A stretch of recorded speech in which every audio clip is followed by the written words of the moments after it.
My name is Autumn, 34 years old, currently living and working in Seattle.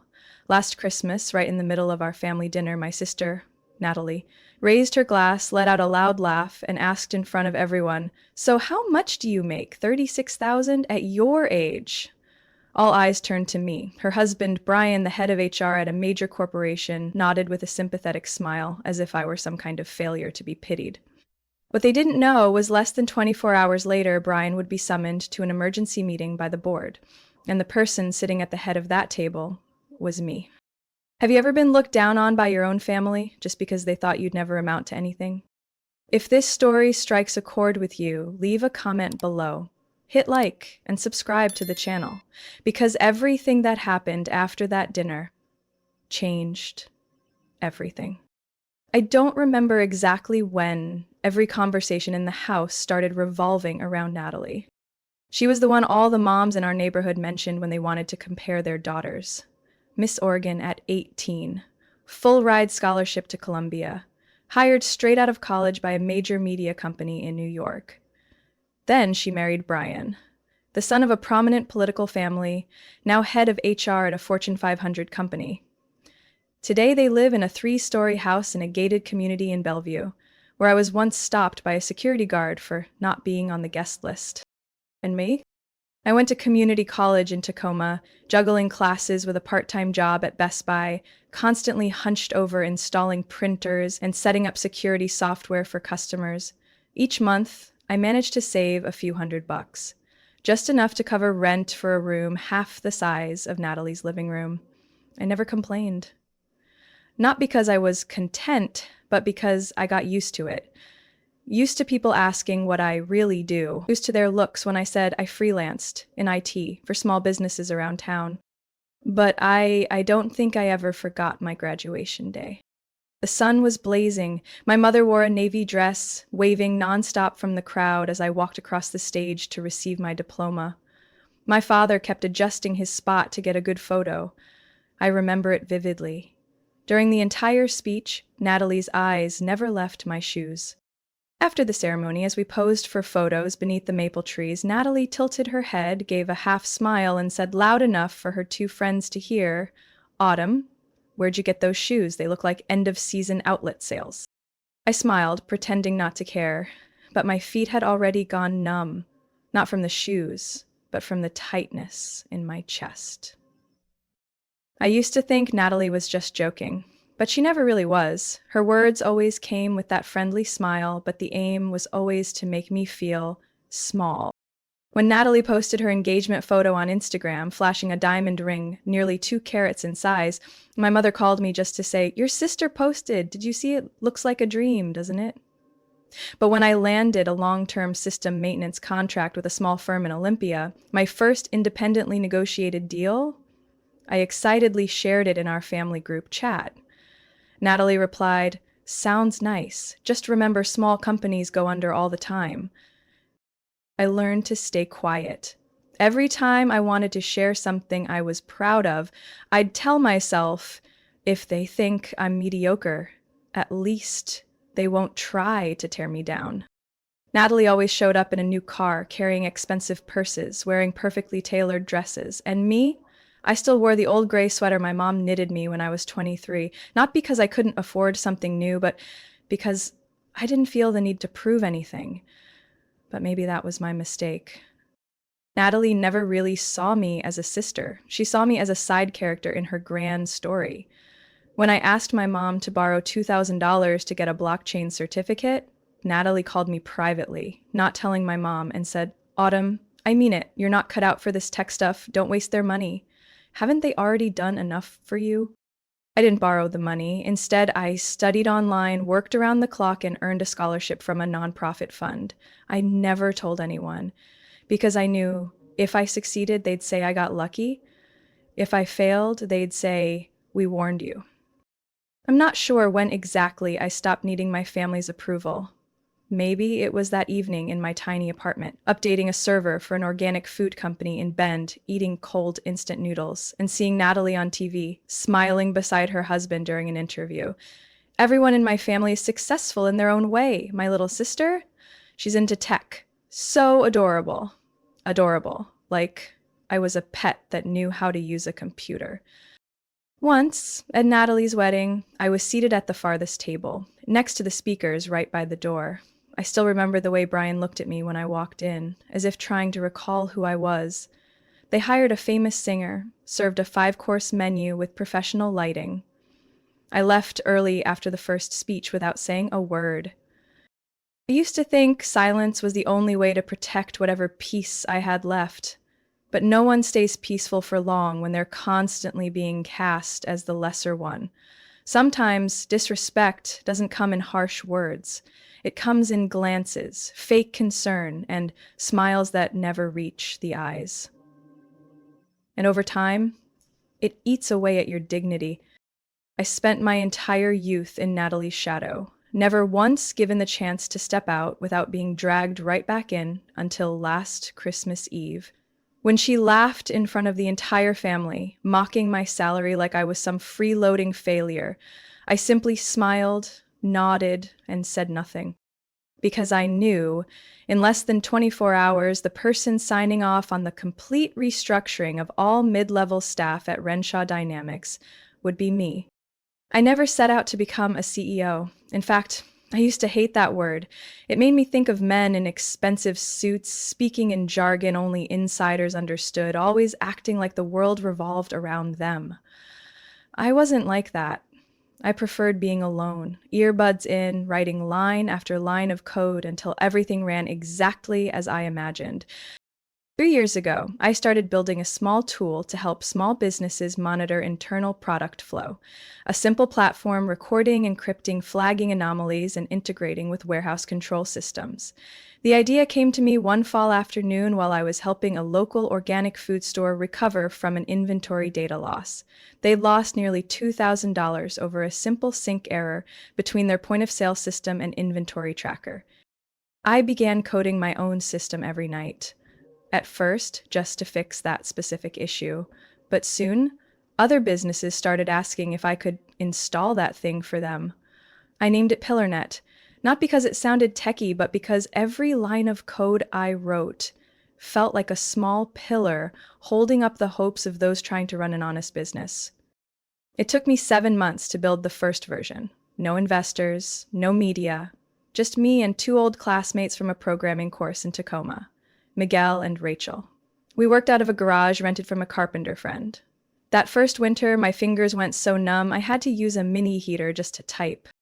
I didn't tell anyone in my family, not because I feared they'd stop me, but because I had tried before. My first project, a digital content distribution platform for independent creators, collapsed after 8 months because I picked the wrong partner. Natalie was the first to send me a link. 99% of startups fail in the first year. Are you becoming part of that statistic? Attached was a smiley face emoji. So I learned to stay silent. I learned how to grow in the dark. No fundraising, no PR, just consistent effort, creating value little by little. The first year, PillarNet signed 6 contracts. The second year, 13. In the third year, I unexpectedly received an email from Renshaw Dynamics' legal team. They had just acquired a small logistics firm in Eugene, one I had previously installed the PillarNet system for, tracking food supply from farm to distributor. During an audit, they discovered my software had saved nearly $1 million over 14 months. Renshaw's head of tech spent a whole week tracking down who was behind the platform. Eventually, they sent me a private, discreet invitation to meet. The meeting happened in a small cafe in Redmond. No office, no conference table, just me, Harold Mason, Renshaw's VP of System Integration, and a cup of cappuccino. He asked how long it took me to write the product chain encryption script.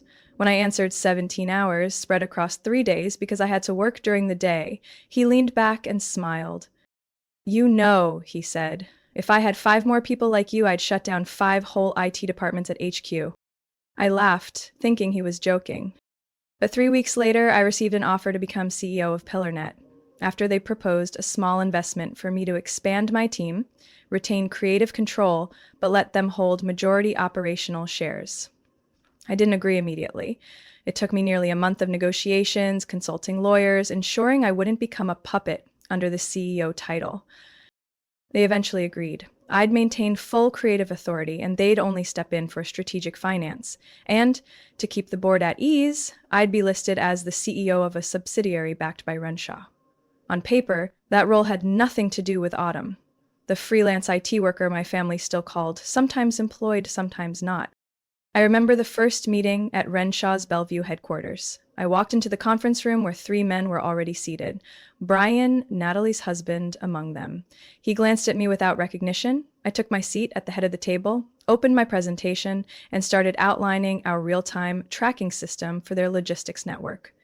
No one asked who I was.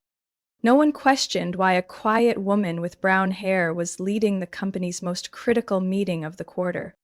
And I didn't explain. I just worked quietly, effectively, relentlessly. Because I'd learned, you don't have to shout your success. You just let the ones who once laughed figure it out themselves.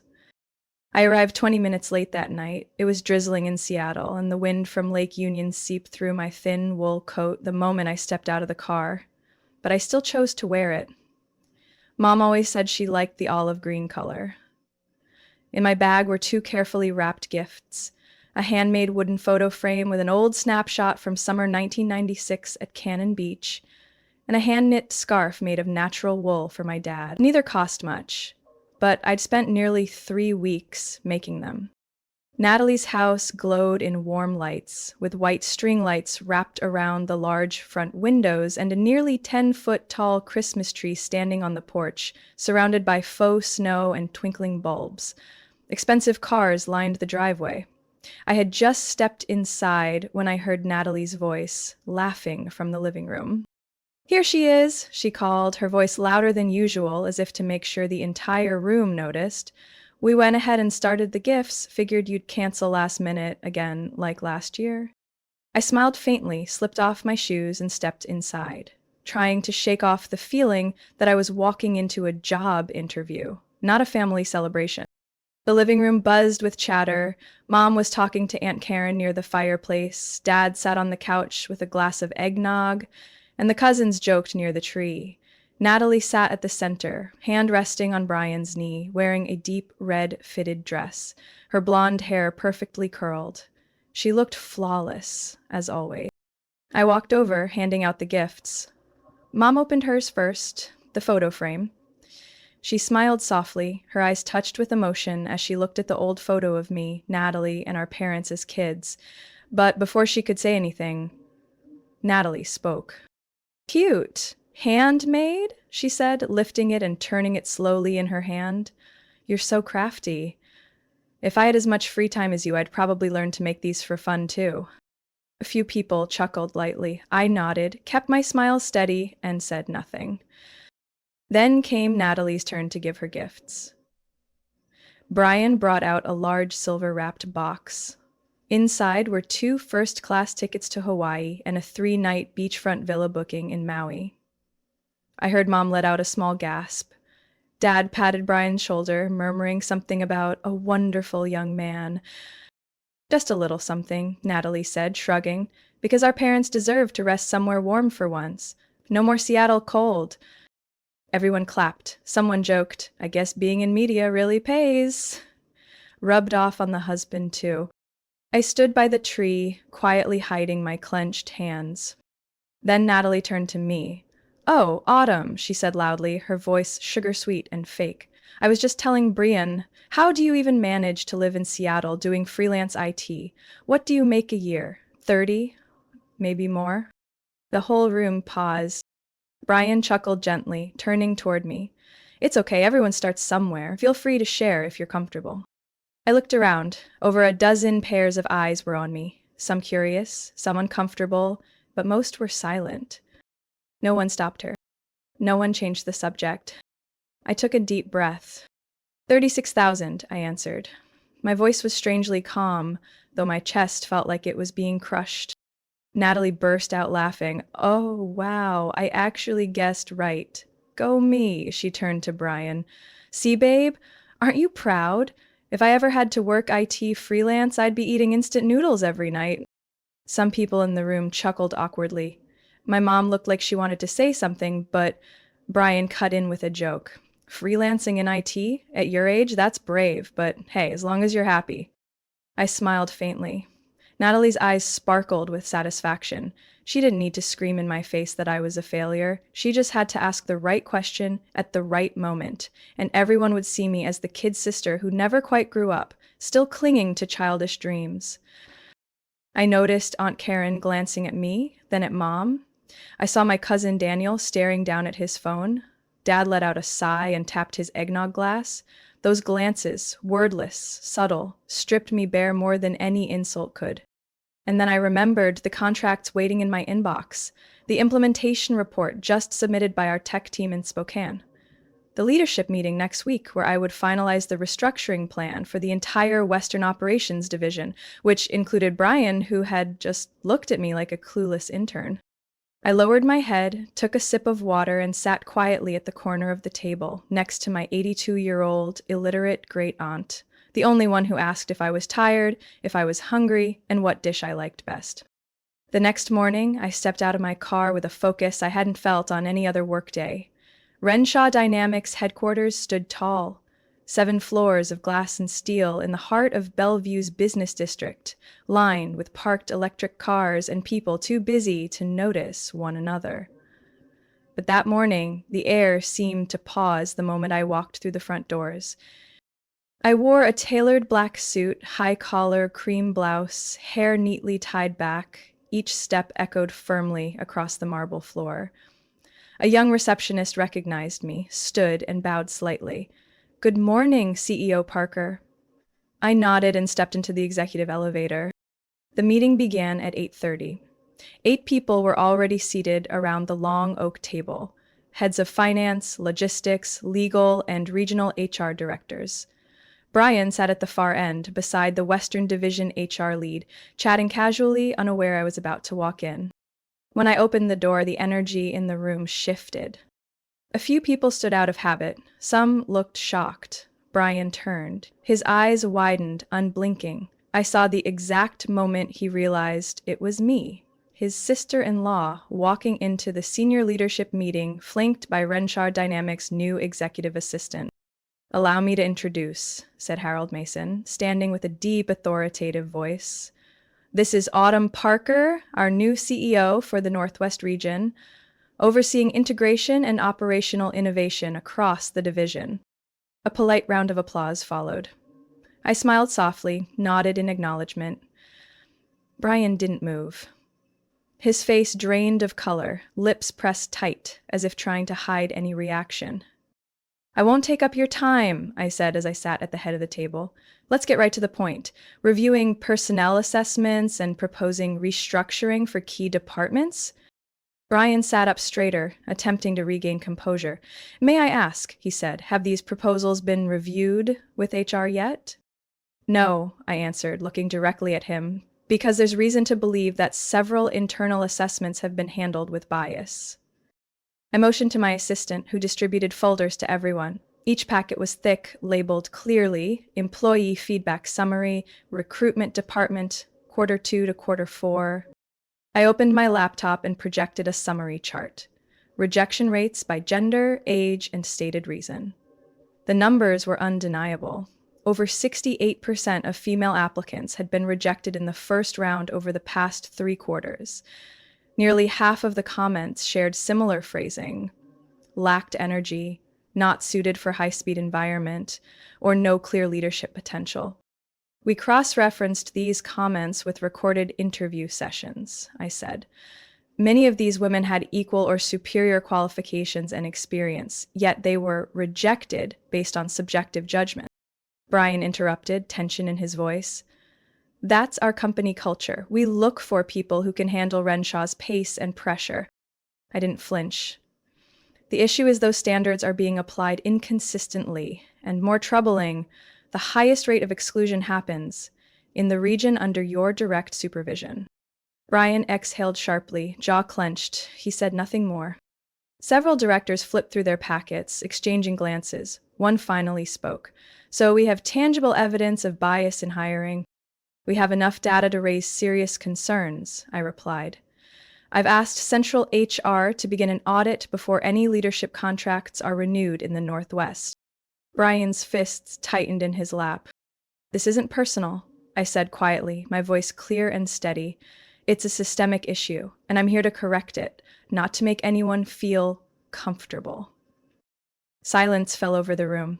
I could feel every eye on me, not as a newly appointed leader, but as a force uncovering years of overlooked inequity, buried beneath polished reports. Brian didn't look at me again. In that moment, I knew. His mocking, "You freelance in IT" from the night before had just become a bitter echo in front of the very people who now held the real power. Later, as afternoon light filtered through the tall windows of my office, bathing the room in warm amber hues, my phone rang. "Mom," flashed across the screen. I let it ring 3 more times before answering. "Can you explain yourself?" Her voice was sharp, no greeting, no pause. I held the phone slightly away from my ear, fingers clenched around a cold coffee mug. "I don't know what's going on," she continued, "but Natalie called me sobbing. She said you did something that got Brian suspended. Is that true?" I didn't respond. "Autumn, you humiliated your sister in front of the whole family, and now her husband's in trouble at work. I can't believe you could be so cruel." Slowly, I replied, "I didn't do anything out of revenge. I did my job." "Your job?" she nearly screamed. "Causing trouble at your sister's husband's company, leaking internal reports, dragging our family into an investigation. That's your job now?" I clenched my hand under the table, chest heavy. I wanted to explain that I had stayed silent for years, that Natalie had belittled me at every turn, that Brian broke the rules and I just stopped pretending not to see. But I said nothing, because I knew that no matter what I said, she wouldn't listen.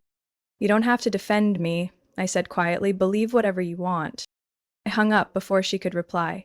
Her angry breath still echoed in my ears. That evening, while reviewing next quarter's staffing proposals, the phone rang again. This time, it was Natalie. I stared at the screen for a while, unsure. Then I picked up. A scream tore through the quiet of the apartment. "Are you trying to destroy my life?" Her voice cracked with fury. "Who do you think you are, Autumn? You think you're smarter than everyone? What the hell did you do to Brian? Why would you report all that?" I didn't answer. I let her vent. Each word flew like a blade into the air. Not aimed to land, just meant to echo. "You know what?" Natalie continued, her voice trembling with rage.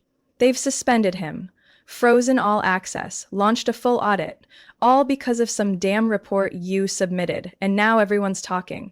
If that internal report leaks, do you even realize what it'll do to my reputation? Brian rejected qualified female candidates just because he thought they lacked energy?" I said slowly. "He did it more than once. There's proof. There are recordings, signatures." And I couldn't look away anymore. Natalie let out a sharp, bitter laugh. "Of course, you're always the righteous one, aren't you? Always right, always the moral saint. You just can't stand when someone else is more successful, more loved, so you drag everything into the dirt." "I'm not dragging anyone down," I replied. "I'm just done bowing my head." Natalie paused, then her voice dropped, low and dangerous. "You think you're getting away with this? I'll sue you. For abuse of power, for destroying family ties. I'll take this public." "Go ahead," I said, keeping my voice even. "But make sure you've read the company's confidentiality agreements before posting anything to the press." She went silent. I could hear her heavy breathing through the phone. "You're tearing this family apart," she whispered, like a final sentence. "Are you happy now?"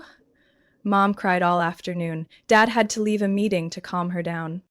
"Family," I whispered. "Family isn't a place where one daughter is belittled just for not fitting her sister's perfect mold." I hung up. Still gripping the phone, I stared out the window. The city lights sparkled. Cars passed like nothing had just shattered through a phone line.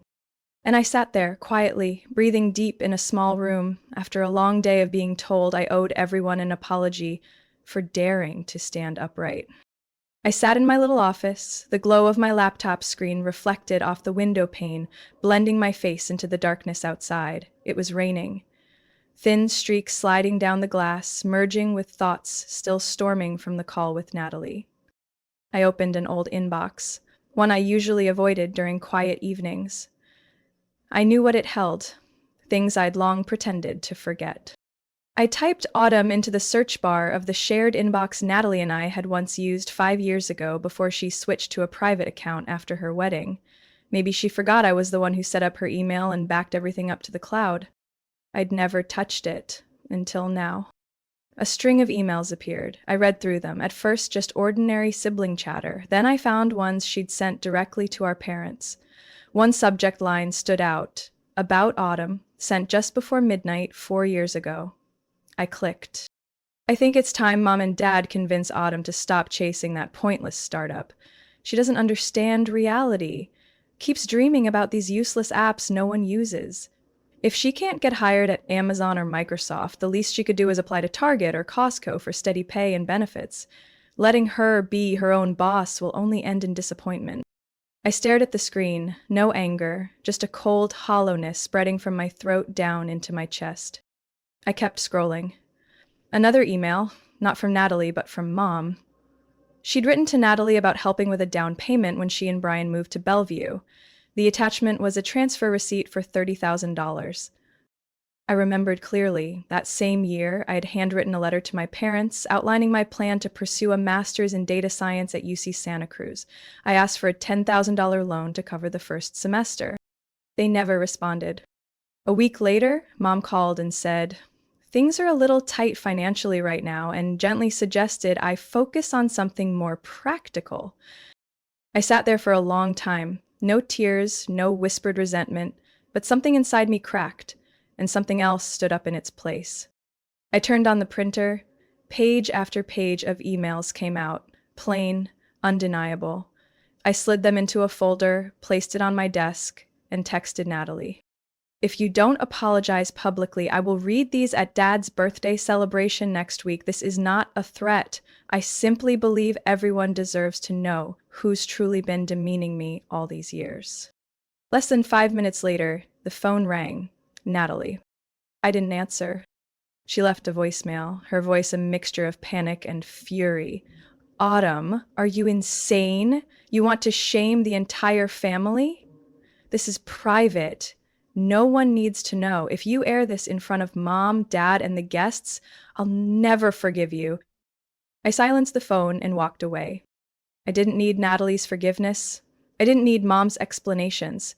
I just wanted the truth acknowledged, no matter how uncomfortable it made them. Because the wounds I carry weren't caused by a lack of love. They were caused by love given conditionally. Love only for the daughter who fit the mold, while the other remained the ongoing concern that needed fixing. I won't let anyone fix me anymore.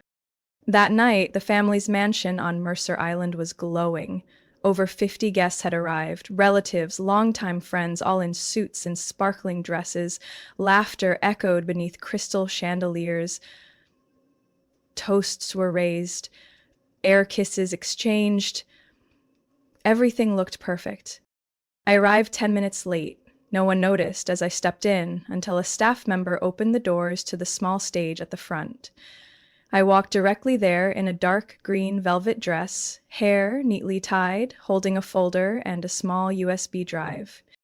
Dad, Frank Bennett, had just finished blowing out his candles. He stood beside Mom and Natalie, laughing heartily. I asked to say a few words as the second daughter. Dad nodded, slightly, surprised but smiling. Natalie stared from a distance, wary. I didn't stand up to thank my parents during the party. I walked straight to the large screen set behind the stage, handed the USB drive to the technician and said, "Please play the slideshow, no background music." The room fell silent. A line appeared on the screen. "Things left unsaid to the Bennett family." I stepped up to the podium. My hands didn't shake. My voice didn't crack. "Tonight is my father's 65th birthday celebration. A milestone indeed, but for me it's also the first time I stand here to speak about a part of the truth that has been buried for far too long." I pressed the button. The first slide came up. A screenshot of an email Natalie sent our parents in 2019 titled, "About Autumn." I didn't read it aloud. I let everyone read it themselves. Some looked up, others turned to glance at Natalie. The next slide was a screenshot of the wire transfer statement from our parents to Natalie, dated right when I had asked for a student loan to pursue my master's. The payment note was clear: support for Natalie to buy Bellevue home. Then came a message Natalie sent in the family group chat last year. "Autumn, still wandering around with those outdated computers. Wonder when she'll finally grow up." Finally, I showed an excerpt from the internal HR report at Renshaw Dynamics, the part where Brian was suspended for violating recruitment policies, including gender discrimination and internal emails showing professional bias. One email read, "Reserved female candidates are usually unfit for managerial roles. Screen out at application stage." I didn't say much, I simply stood there. Whispers began to ripple through the room. An uncle stood up, turned to Natalie and asked, "Did you really write that?" Natalie's face flushed red. She walked quickly toward me, lowering her voice. "Are you seriously turning today into a public shaming?" I looked her straight in the eye. "No, I'm simply repeating exactly what you wrote." My mother gripped my father's hand tightly. Her lips pressed together like she wanted to speak, but nothing came out. My father didn't look at me. He stared at the screen, wordless. I closed the folder, stepped down from the stage slowly. No applause. No one stopped me. Just before leaving the main hall, I heard an aunt whisper to the person beside her, "I've never seen Natalie so quiet." A younger cousin approached me at the door, gently placed a hand on my shoulder and said, "Thank you for saying the things no one else in this family dares to face." I simply smiled, stepping out into the cold, rainy night. But inside, something had begun to warm. Not satisfaction, but the comfort of no longer being silent. My office sat on the 19th floor of a glass tower overlooking Lake Union. That morning, I arrived early, as usual, carrying my black coffee and a folder prepared for the upcoming meeting with the investment board. Everything was falling into place. PillarNet was heading for its IPO. Early estimates from advisory partners valued it near $40 million. But I didn't feel excited, just relieved that the relentless 3-year sprint was nearing its close. Around 9 a.m., my assistant knocked, looking uneasy. "There's someone here. No appointment, says she's your sister. Name's Natalie." I looked up, let her in. Natalie walked in wearing a long beige coat, hands trembling slightly, lips pale, none of the usual pride on her face. As soon as the door closed behind her, she rushed to my desk and dropped to her knees. I stood immediately, stepping back. "What are you doing?"